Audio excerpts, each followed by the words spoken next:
Hello दोस्तों, स्वागत है आपका इस चैनल पर। आज आप सुनने वाले हैं मुंशी प्रेमचंद की लिखी कहानी नशा।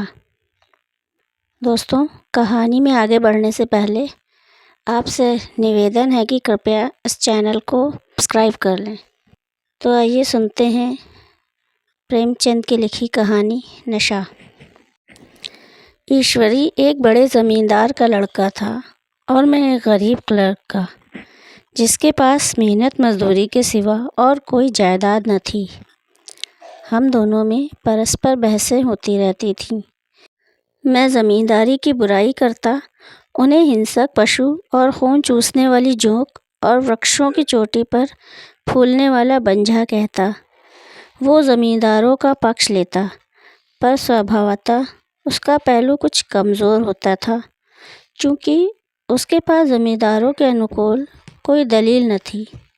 वो कहता कि सभी मनुष्य बराबर नहीं होते, छोटे बड़े हमेशा होते रहते हैं और होते रहेंगे। लचर दलील थी। किसी मानुषीय या नैतिक नियम से इस व्यवस्था का औचित्य सिद्ध करना कठिन था। मैं इस वाद विवाद की गर्मी में अक्सर तेज़ हो जाता और लगने वाली बात कह जाता, लेकिन ईश्वरी हार कर भी मुस्कुराता रहता था। मैंने कभी उसे गर्म होते नहीं देखा। शायद इसका कारण ये था कि वो अपने पक्ष की कमज़ोरी समझता था। नौकरों से वो सीधे मुंह बात नहीं करता था। अमीरों में जो एक बेदर्दी और उद्दंडता होती है, उसमें उसे भी प्रचुर भाग मिला था। नौकर ने बिस्तर लगाने में ज़रा भी देर की, दूध ज़रूरत से ज़्यादा गर्म या ठंडा हुआ, साइकिल अच्छी तरह साफ़ नहीं हुई तो वो आपे से बाहर हो जाता। सुस्ती या बदतमीज़ी उसे ज़रा भी बर्दाश्त न थी। पर दोस्तों से और विशेषकर मुझसे उसका व्यवहार सौहार्द और नम्रता से भरा हुआ होता था। शायद उसकी जगह मैं होता तो मुझ में भी वही कठोरताएं पैदा हो जाती जो उसमें थीं, क्योंकि मेरा लोक प्रेम सिद्धांतों पर नहीं, निजी दशाओं पर टिका हुआ था। लेकिन वो मेरी जगह होकर भी शायद अमीर ही रहता, क्योंकि वो प्रकृति से ही विलासी और ऐश्वर्य प्रिय था। अब की दशहरे की छुट्टियों में मैंने निश्चय किया कि घर न जाऊंगा। मेरे पास किराए के लिए रुपए न थे और न घर वालों को तकलीफ़ देना चाहता था। मैं जानता हूँ वे मुझे जो कुछ देते हैं वो उनकी हैसियत से बहुत ज़्यादा है। उसके साथ ही परीक्षा का ख्याल था। अभी बहुत कुछ पढ़ना है। बोर्डिंग हाउस में भूत की तरह अकेले पड़े रहने को जी भी न चाहता था। इसलिए जब ईश्वरी ने मुझे अपने घर का न्योता दिया तो मैं बिना आग्रह के राज़ी हो गया। ईश्वरी के साथ परीक्षा की तैयारी खूब हो जाएगी। वो अमीर होकर भी मेहनती और ज़हीन है। उसने इसके साथ ही कहा, लेकिन भाई एक बात का ख्याल रखना, वहाँ अगर ज़मींदारों की निंदा की तो मामला बिगड़ जाएगा और मेरे घर वालों को बुरा लगेगा। वो लोग तो असामियों पर इसी दावे से शासन करते हैं कि ईश्वर ने असामियों को उनकी सेवा के लिए ही पैदा किया है। असामी भी यही समझता है। अगर उसे सुझा दिया जाए कि ज़मींदार और असामी में कोई मौलिक भेद नहीं है तो ज़मींदारी का कहीं पता न लगे। मैंने कहा, तो क्या तुम समझते हो कि मैं वहाँ जाकर कुछ और हो जाऊँगा? हाँ, मैं तो यही समझता हूँ। तुम गलत समझते हो। ईश्वरी ने उसका कोई जवाब न दिया। कदाचित उसने इस मामले को मेरे विवेक पर छोड़ दिया और बहुत अच्छा किया। अगर वो अपनी बात पर अड़ता तो मैं भी ज़िद पकड़ लेता। सेकंड क्लास तो क्या, मैंने कभी इंटर क्लास में भी सफ़र न किया था। अब की सेकंड क्लास में सफ़र का सौभाग्य प्राप्त हुआ। गाड़ी तो 9 बजे रात को आती थी, पर यात्रा के हर्ष में हम शाम को स्टेशन जा पहुँचे। कुछ देर इधर उधर सैर करने के बाद रिफ़्रेशमेंट रूम में जाकर हम लोगों ने भोजन किया। मेरी वेशभूषा और रंग ढंग से पारखी खानसामों को ये पहचानने में देर न लगी कि मालिक कौन है और पिछलग्गू कौन। लेकिन न जाने क्यों मुझे उनकी गुस्ताखी बुरी लग रही थी। पैसे ईश्वरी की जेब से गए। शायद मेरे पिताजी को जो वेतन मिलता है उससे ज़्यादा इन खानसामों को इनाम इकराम में मिल जाता हो। एक अठन्नी तो चलते समय ईश्वरी ने ही दी, फिर भी मैं उन सबों से उसी तत्परता और विनय की अपेक्षा करता था जिससे वे ईश्वरी की सेवा कर रहे थे। ईश्वरी के हुक्म पर सबके सब दौड़ते हैं, लेकिन मैं कोई चीज़ मांगता हूँ तो उतना उत्साह नहीं दिखाते। मुझे भोजन में कुछ स्वाद न मिला। ये भेद मेरे ध्यान को संपूर्ण रूप से अपनी ओर खींचे हुए था। गाड़ी आई, हम दोनों सवार हुए। खानसामों ने ईश्वरी को सलाम किया, मेरी ओर देखा भी नहीं। ईश्वरी ने कहा, कितने तमीज़दार हैं ये सब। एक हमारे नौकर हैं कि कोई काम करने का ढंग नहीं। मैंने खट्टे मन से कहा, इसी तरह अगर तुम अपने नौकरों को भी 8 आने रोज़ इनाम दिया करो तो शायद इनसे ज़्यादा तमीज़दार हो जाएं। तो क्या तुम समझते हो ये सब केवल इनाम के लालच से इतना अदब करते हैं? जी नहीं, कदापि नहीं। तमीज़ और अदब तो इनके रक्त में मिल गया है। गाड़ी चली। डाक थी, प्रयाग से चली तो प्रतापगढ़ जाकर रुकी। एक आदमी ने हमारा कमरा खोला। मैं तुरंत चिल्ला उठा, दूसरा दर्जा है, सेकंड क्लास है। उस मुसाफिर ने डिब्बे के अंदर आकर मेरी ओर एक विचित्र उपेक्षा की दृष्टि से देखकर कहा, जी हाँ, सेवा कितना समझता है, और बीच वाले बर्थ पर बैठ गया। मुझे कितनी लज्जा आई, कह नहीं सकता। भोर होते होते हम लोग मुरादाबाद पहुँचे। स्टेशन पर कई आदमी हमारा स्वागत करने के लिए खड़े थे। 2 भद्र पुरुष थे, 5 बेगार। बेगारों ने हमारा लगेज उठाया। दोनों भद्र पुरुष पीछे पीछे चले।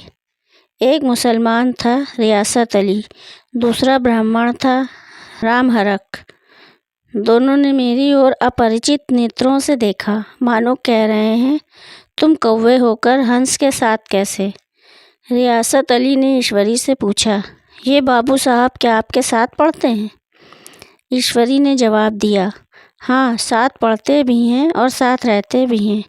यूँ कहिए कि आप ही की बदौलत मैं इलाहाबाद पढ़ा हुआ हूँ, नहीं कब का लखनऊ चला आया होता।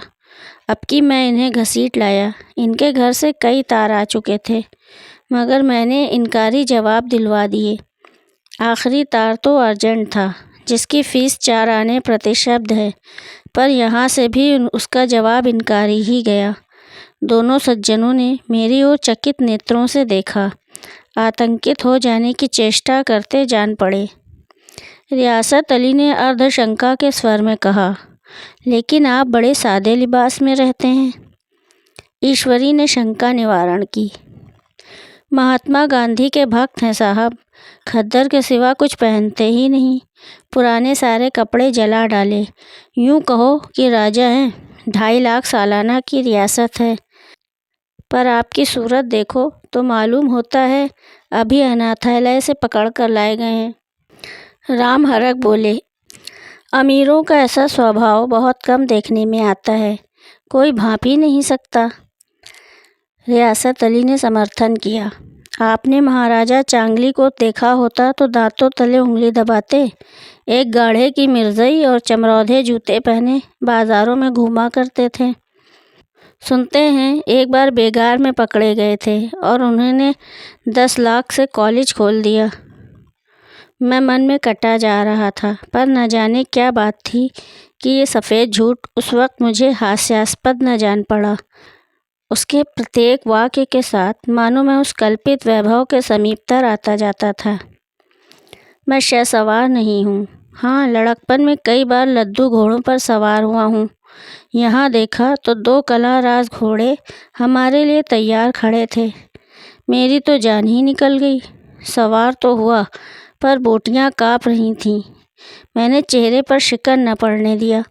घोड़े को ईश्वरी के पीछे डाल दिया। खैरियत ये हुई कि ईश्वरी ने घोड़े को तेज़ न किया, वरना शायद मैं हाथ पैर तुड़वा कर लौटता। संभव है ईश्वरी ने समझ लिया हो कि ये कितने पानी में है। ईश्वरी का घर क्या था, किला था। इमामबाड़े का सा फाटक, द्वार पर पहरेदार टहलता हुआ, नौकरों का कोई हिसाब नहीं। एक हाथी बंधा हुआ। ईश्वरी ने अपने पिता, चाचा, ताऊ आदि सबसे मेरा परिचय कराया और उसी अतिशयोक्ति के साथ ऐसी हवा बांधी कि कुछ न पूछिए। नौकर चाकर ही नहीं, घर के लोग भी मेरा सम्मान करने लगे।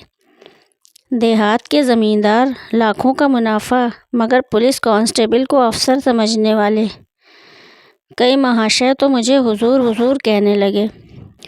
जब ज़रा एकांत हुआ तो मैंने ईश्वरी से कहा, तुम बड़े शैतान हो यार, मेरी मिट्टी क्यों पलीत कर रहे हो? ईश्वरी ने दृढ़ मुस्कान के साथ कहा, इन गधों के सामने यही चाल ज़रूरी थी, वरना सीधे मुंह बोलते भी नहीं। ज़रा देर के बाद नाई हमारे पांव दबाने आया। कुंवर लोग स्टेशन से आए हैं, थक गए होंगे। ईश्वरी ने मेरी ओर इशारा करके कहा, पहले कुंवर साहब के पांव दबा। मैं चारपाई पर लेटा हुआ था। मेरे जीवन में ऐसा शायद ही कभी हुआ हो कि किसी ने मेरे पांव दबाए हों। मैं इसे अमीरों के चोंचले, रईसों का गधापन और बड़े आदमियों की मुटमर्दी और जाने क्या क्या कहकर ईश्वरी का परिहास किया करता, और आज मैं पोतड़ों का रईस बनने का स्वांग भर रहा था। इतने में 10 बज गए। पुरानी सभ्यता के लोग थे। नई रोशनी अभी केवल पहाड़ की चोटी तक पहुंच पाई थी। अंदर से भोजन का बुलावा आया। हम स्नान करने चले। मैं हमेशा अपनी धोती खुद छाट लिया करता हूँ, मगर यहाँ मैंने ईश्वरी की ही भांति अपनी धोती भी छोड़ दी। अपने हाथों अपनी धोती छाटते शर्म आ रही थी। अंदर भोजन करने चले। हॉस्टल में जूते पहने मेज़ पर जा डटते थे। यहाँ पाँव धोना आवश्यक था। कहार पानी लिए खड़ा था। ईश्वरी ने पाँव बढ़ा दिए। कहार ने उसके पाँव धोए। मैंने भी पाँव बढ़ा दिए। कहार ने मेरे पाँव भी धोए। मेरा वो विचार न जाने कहाँ चला गया था। सोचा था वहाँ देहात में एकाग्र होकर खूब पढ़ेंगे, पर यहाँ सारा दिन सैर सपाटे में कट जाता था। कहीं नदी में बजरे पर सैर कर रहे हैं, कहीं मछलियों या चिड़ियों का शिकार खेल रहे हैं, कहीं पहलवानों की कुश्ती देख रहे हैं, कहीं शतरंज पर जमे हैं। ईश्वरी खूब अंडे मंगवाता और कमरे में स्टोव पर आमलेट बनते। नौकरों का एक जत्था हमेशा घेरे रहता। अपने हाथ पांव हिलाने की कोई ज़रूरत नहीं, केवल ज़बान हिला देना काफ़ी है। नहाने बैठो तो आदमी नहलाने को हाजिर, लेटो तो आदमी पंखा झलने को खड़े। मैं महात्मा गांधी का कुंवर चेला मशहूर था। भीतर से बाहर तक मेरी धाक थी। नाश्ते में ज़रा भी देर न होने पाए, कहीं कुंवर साहब नाराज़ न हो जाएं। बिछावन ठीक समय पर लग जाए। कुंवर साहब के सोने का समय आ गया। मैं ईश्वरी से भी ज़्यादा नाजुक दिमाग बन गया था, या बनने पर मजबूर किया गया था। ईश्वरी अपने हाथ से बिस्तर बिछा ले, लेकिन कुंवर मेहमान अपने हाथों से कैसे अपना बिछावन बिछा सकते हैं? उनकी महानता में बट्टा लग जाएगा। एक दिन सचमुच यही बात हो गई। ईश्वरी घर में था। शायद अपनी माता से कुछ बातचीत करने में देर हो गई। यहाँ 10 बज गए। मेरी आंखें नींद से झपक रही थीं, मगर बिस्तर कैसे लगाऊं? कुंवर जो ठहरा।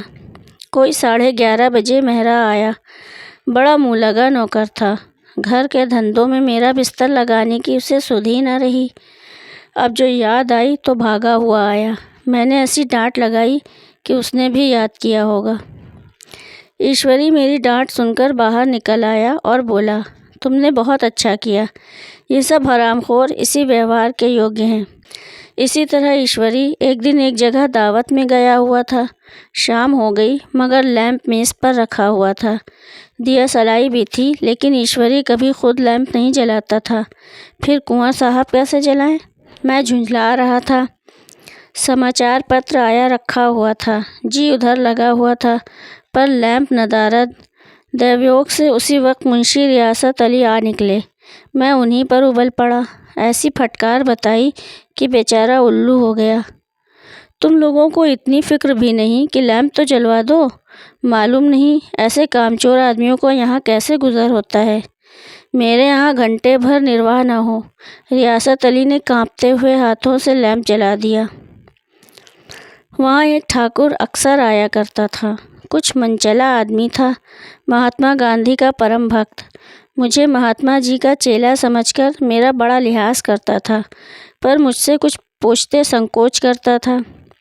एक दिन मुझे अकेला देखकर आया और हाथ बांधकर बोला, सरकार तो गांधी बाबा के चेले हैं ना। लोग कहते हैं कि यहाँ स्वराज्य हो जाएगा तो ज़मींदार ना रहेंगे।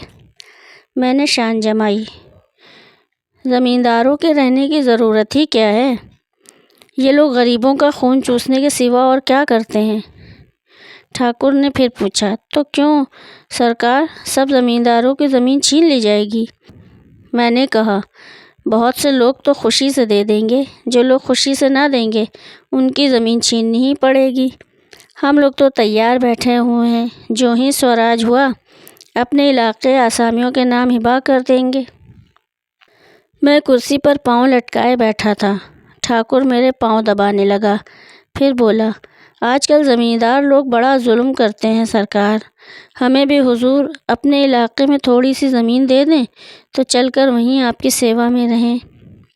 मैंने कहा, अभी तो मेरा कोई इख्तियार नहीं है भाई, लेकिन जो ही इख्तियार मिला मैं सबसे पहले तुम्हें बुलाऊंगा।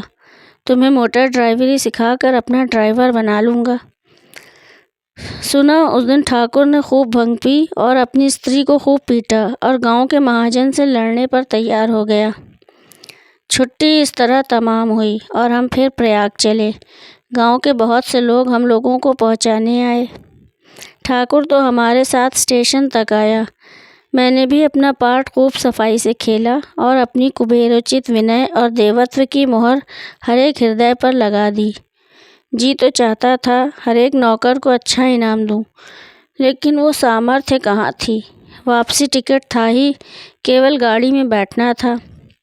पर गाड़ी आई तो ठसाठस भरी हुई। दुर्गा पूजा की छुट्टियां भोगकर सभी लोग लौट रहे थे। सेकंड क्लास में तिल रखने की जगह नहीं। इंटर क्लास की हालत उससे भी बदतर। ये आखिरी गाड़ी थी, किसी तरह रुक ना सकते थे। बड़ी मुश्किल से तीसरे दर्जे में जगह मिली। हमारे ऐश्वर्य ने वहाँ अपना रंग जमा लिया, मगर मुझे उसमें बैठना बुरा लग रहा था। आए थे आराम से लेटे लेटे, जा रहे थे सिकुड़े हुए। पहलू बदलने की भी जगह न थी। कई आदमी पढ़े लिखे भी थे। वे आपस में अंग्रेज़ी राज्य की तारीफ करते जा रहे थे। एक महाशय बोले, ऐसा न्याय तो किसी राज्य में नहीं देखा। छोटे बड़े सब बराबर। राजा भी किसी पर अन्याय करे तो अदालत उसकी गर्दन दबा देती है। दूसरे सज्जन ने समर्थन किया, अरे साहब, आप खुद बादशाह पर दावा कर सकते हैं, अदालत में बादशाह पर डिग्री हो जाती है। एक आदमी जिसकी पीठ पर बड़ा गट्ठर बंधा था, कलकत्ते जा रहा था। कहीं गठरी रखने की जगह न मिलती थी, पीठ पर बांधे हुए था। इससे बेचैन होकर बार बार द्वार पर खड़ा हो जाता। मैं द्वार के ही पास बैठा हुआ था। उसका बार बार आकर मेरे मुंह को अपनी गठरी से रगड़ना मुझे बहुत बुरा लग रहा था। एक तो हवा यूं ही कम थी, दूसरे उस गंवार का आकर मेरे मुंह पर खड़ा हो जाना मानो मेरा गला दबाना था। मैं कुछ देर तक जब्त किए बैठा रहा। एकाएक मुझे क्रोध आ गया। मैंने उसे पकड़कर पीछे ठेल दिया और 2 तमाचे ज़ोर ज़ोर से लगाए। उसने आंखें निकाल कर कहा, क्यों मारते हो बाबूजी, हमने भी किराया दिया है। मैंने उठकर 2-3 तमाचे और जड़ दिए।